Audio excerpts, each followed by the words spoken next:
Assalamualaikum warahmatullahi wabarakatuh.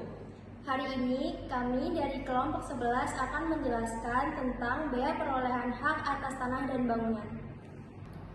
Bea perolehan hak atas tanah dan bangunan adalah pajak yang dikenakan ketika seseorang atau badan memperoleh hak atas tanah atau bangunan. Jadi setiap ada peristiwa hukum seperti jual beli, hibah atau warisan, maka akan dikenakan pajak ini.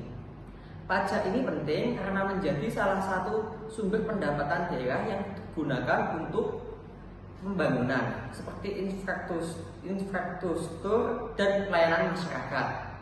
Untuk dasar hukumnya, bea perolehan hak atas tanah dan bangunan diatur dalam beberapa peraturan seperti Undang-Undang Nomor 21 Tahun 1997 yang sudah diperbarui, kemudian juga diatur dalam UU HKPD tahun 2022 serta peraturan daerah masing-masing wilayah.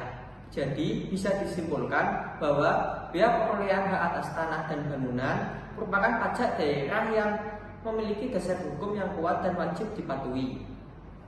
Selanjutnya kita masuk ke objek bea perolehan hak atas tanah dan bangunan.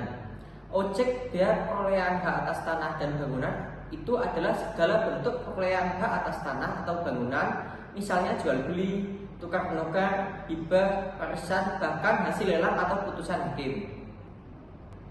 Artinya, hampir semua cara memperoleh tanah atau bangunan bisa dikenakan bea perolehan hak atas tanah.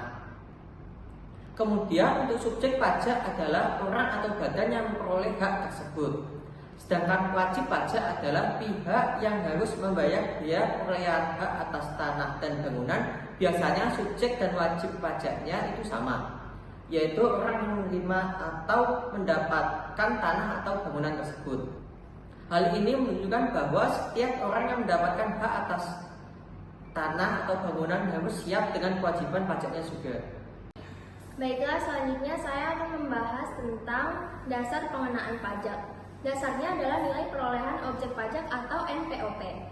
Biasanya diambil dari harga transaksi, tapi kalau harga yang dianggap tidak wajar, pemerintah bisa pakai NJOP sebagai acuan. Kemudian ada juga NPOP TKP, yaitu batas nilai yang tidak dikenakan pajak. Jadi, pajak dihitung dari nilai setelah dikurangi batas tersebut.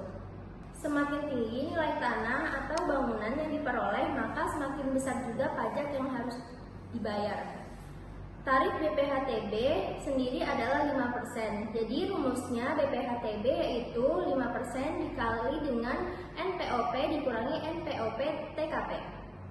Contohnya, kalau seseorang membeli tanah seharga 600 juta dan NPOP TKP-nya itu 60 juta, maka pajak yang harus dibayar adalah 27 juta. Contoh ini menunjukkan bahwa perhitungan BPHTB sebenarnya cukup sederhana dan bisa dihitung sendiri oleh wajib pajak. Baik, yang selanjutnya kita akan ke materi yang terakhir, yaitu prosedur dari pembayaran BPHTB.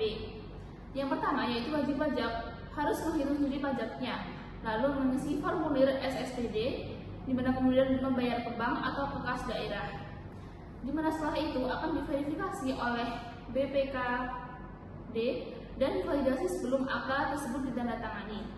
Di mana proses ini penting karena menjadi syarat sah dalam pemindahan hak atas tanah ataupun bangunan. Nah, namun dalam pelaksanaannya masih terdapat beberapa kendala seperti kurangnya kepatuhan wajib pajak, data yang tidak valid, proses yang cukup lama, dan juga sistem yang belum sebelumnya digital. Untuk mengatasinya, pemerintah melakukan berbagai upaya seperti digitalisasi sistem, peningkatan pengawasan, integrasi antar lembaga, serta penyederhanaan prosedur. Sebagai penutup, BPHTB merupakan pajak yang penting dalam setiap transaksi tanah dan juga bangunan, sehingga perlu dipahami dan dilaksanakan dengan baik oleh masyarakat. Baiklah, sekian penjelasan dari kelompok kami. Terima kasih. Wassalamualaikum warahmatullahi wabarakatuh.